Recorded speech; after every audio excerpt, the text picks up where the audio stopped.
बोलो छोड़ो, हरे कृष्णा बोलो। ये देवरानी और ये जेठानी। हमारी वीडियो आपको पसंद आए तो लाइक, सब्सक्राइब एंड शेयर।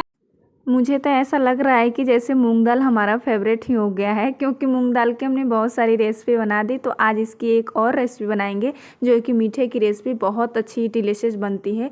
तो आज रस भरे बनाएंगे मूंग दाल का। तो सबसे पहले मूंग दाल को हम 2 घंटे के लिए भिगा कर रख दिए और दरदरा पेस्ट पहले बनाएंगे इसका अच्छे से। पानी हमें ज़्यादा ऐड नहीं करना है इसमें, और इसमें थोड़ा सा पनीर डाल के तब एक फाइन सा पेस्ट बनाएंगे। देखिए कितना अच्छा सा हमारा पेस्ट बन के रेडी है।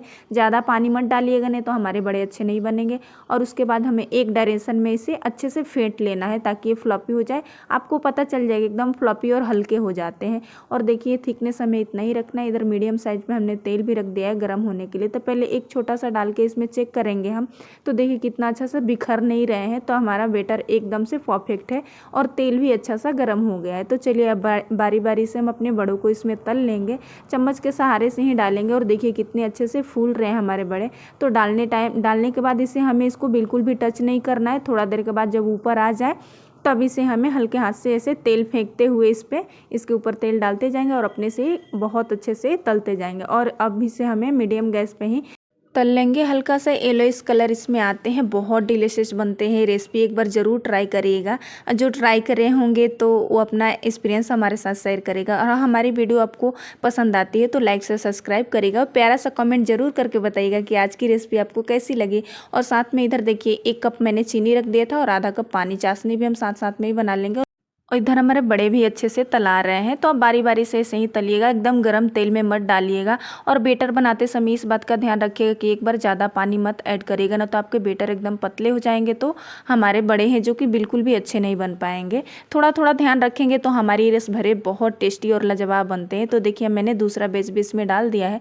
और इसको थोड़ा सा पेशेंस के साथ हमें बनाना रहता है, क्योंकि आँच हमें एकदम बिल्कुल भी कम चाहिए और इसको हल्के आँच पर ही हमें इसे फ्राई करना रहता है। लेकिन जो कि ये रेसिपी है ना बहुत टेस्टी और लाजवाब बन के रेडी होगी। हमने भी पहली बार ही बनाई थी। तो देखिए हमारी चाशनी भी इधर लगभग रेडी है। तो हमें तार नहीं बनाना है, बस खाली चिपचिपा सा ऐसे साइनदार एक चाशनी बना लेनी है।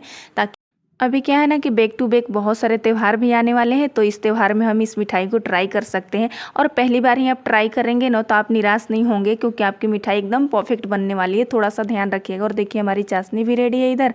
और इसमें थोड़ा सा इलायची पाउडर हम डाल देंगे।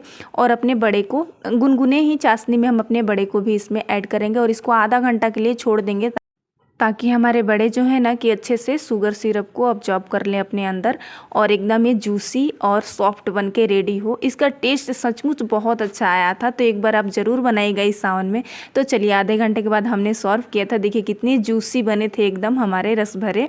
तो आपको मैं दिखाऊंगी, तोड़ के भी दिखाऊंगी। इतने डिलीशियस बने थे कि आप सर्व करेंगे तभी मन करेगा कि ज़रूर इसमें से एक निकाल के खा ले। बहुत जूसी, देखिए कितना अच्छा सा अपने अंदर ये बड़े जूस को ऑब्जर्व कर लिए थे।